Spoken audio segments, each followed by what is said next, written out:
Well, Sam, the big news is you could smell Rex over here. But aside from that, the biggest injury question mark of the week now has been answered. 49ers wide receiver Deebo Samuel is off the injury report and has been cleared to go without limitations today for the 49ers. Now, the question will be how he holds up once he gets a hit on that shoulder, but he will be out there, and the 49ers are counting on a full Deebo role against the Lions today in the NFC Championship matchup in the Bay Area. Meanwhile, as for the Baltimore Ravens and their tight end Mark Andrews, after missing 7 games due to the ankle injury he suffered on this play on a Thursday night game against the Bengals, he too has been activated off injured reserve, will play today against the Chiefs, is ready to go. Now, Isaiah Likely has emerged, so there'll be plenty of snaps for both tight ends. They'll use both, but Andrews will be out there. One more weapon for the Baltimore Ravens. And the Chiefs are pretty much at full strength going into today, with the exception of the offensive lineman. The Pro Bowl offensive lineman, Joe Thuney, out.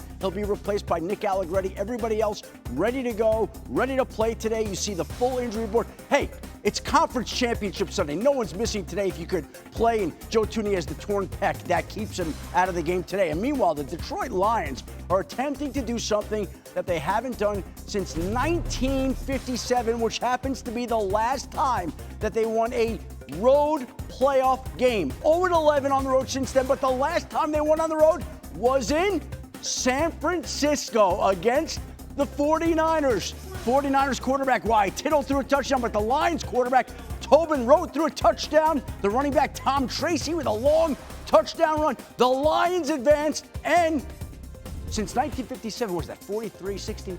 However many years it is, they're trying to do the same thing now today that they did back in 1957. No math on this show. That no is, math. No math allowed. They were talking noise then. They're talking noise today. Yes. Good vibes. That means good vibes. Yeah, that Tom Tracy was something. Okay, tell us more about that later. Time now to get to our opening kick. Start with Randy Moss. What are you looking forward to today? Let's go. Well, you heard Lamar Jackson talking about 2 giants. Well, there's one giant that's coming into town, and that's Patrick Mahomes. But what I'm looking for today to see what the Baltimore Ravens going to do in the red zone. Let the big boys hunt. I want to see Isaiah Likely. I want to see Mark Andrews.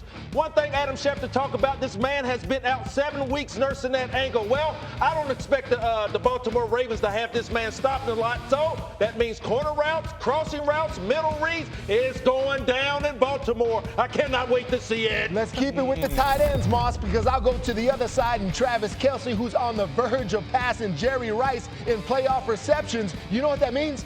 He gets the ball a lot. Okay, all the time. So how are the Baltimore Ravens going to handle this matchup right here? I say second-year safety Kyle Hamilton out of Notre Dame. This guy has done so much this year, and all-pro this year, rushing the quarterback, making plays in coverage, shown a lot in terms of pick sixes. Beautiful tip ball here, but can he cover Travis Kelce? Can they stop or slow him down? That's what I'll be watching. I don't know, but can the Lions slow down Brock Purdy? Guys should be in the MVP conversation. All he does is lead the league in QBR and set an NFL record in yards per attempt. Oh, yeah, Alex Smith's got a great thing on film all later. But you know what? You better stay and keep him in that pocket. Why? Detroit is going to try to collapse that pocket and make him pitch it out of a well. That's the only way they can stop this kid. The guy is too good, throws with too good a timing. So if the Lions, you got a chance, collapse that pocket. Let's stay with that game. And if the Lions are going to pull off the upset today, they got to do 2 things. And the first one is run the football. Yes, this is one of the best offenses there is, but make no bones about it, it starts up front. They have 2,000-yard backs, and these 2 need to be featured today. This 49ers defense can be exploited up front, and that's exactly what the Lions offense needs to do. And on the other side of the ball, it's stop this guy, Christian McCaffrey, the MVP candidate. Listen, so much of this 49ers offense comes off the run game. The play action pass, the misdirection. The Lions need to shut them down and make them one-dimensional. Can they do it, Rex? We're going to find out today. Can't wait to see it. Second in the league in run defense. You know, I think it's really the understatement of the year to say things are different in Detroit this year. I mean, just the whole vibe of the city is different, but it was on display this week in Detroit more than I've ever seen. This is at the Pistons game.